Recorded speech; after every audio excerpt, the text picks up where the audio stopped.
Salut à toutes et à tous et bienvenue pour ce tutoriel numéro 2 consacré au brisé. J'espère que vous avez bien bossé le 1 sur le principe d'inertie et sur le pivot. Alors sans plus attendre, passons directement à la technique. Le brisé est un coup vertical à donner en tête.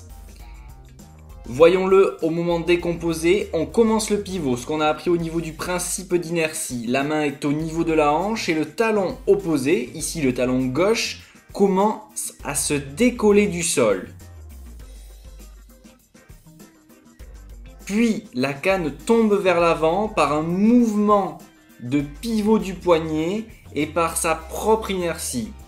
Le talon se lève encore plus et on commence à être totalement de profil. La canne remonte, mais on est toujours de profil, le talon opposé est toujours bien levé, le corps est bien dégagé, l'autre bras se positionne sur le côté du corps.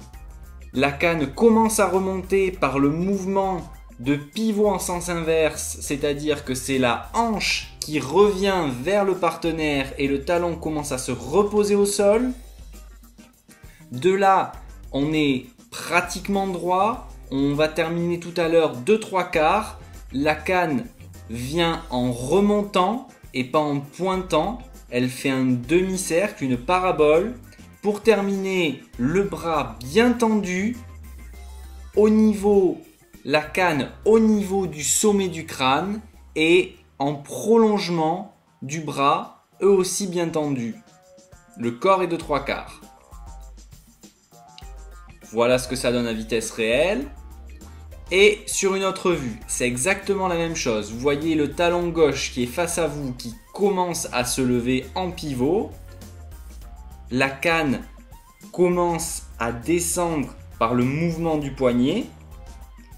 Elle remonte vers l'arrière par sa propre inertie et par le mouvement du poignet. Le talon est bien levé. Vous pouvez voir que le corps est très de profil, mais la tête est toujours en visuel avec le partenaire. La canne remonte par ce mouvement de pivot en sens inverse. On revient dans la position de départ. Le talon recommence à se poser au sol. La canne remonte en forme de parabole et termine sa course au niveau du sommet du crâne, dans le prolongement du bras. L'autre bras est tendu derrière et dans l'idéal, la jambe devant est aussi tendue. À vitesse réelle. Voilà à présent ce que ça peut donner de face, où on va voir une autre vision du brisé. La canne, comme tout à l'heure, tombe bien avec le début du pivot, tant au niveau du corps que du poignet.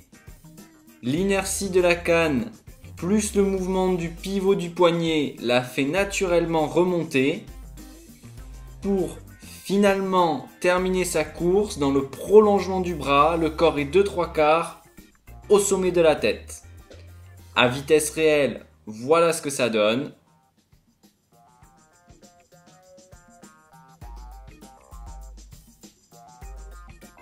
J'espère que ce second tutoriel sur le brisé vous a pleinement satisfait. La prochaine fois, nous reviendrons avec l'enlevé, un coup vertical bas à donner en fente. Alors, bossez bien tout ça et à très vite. Ciao!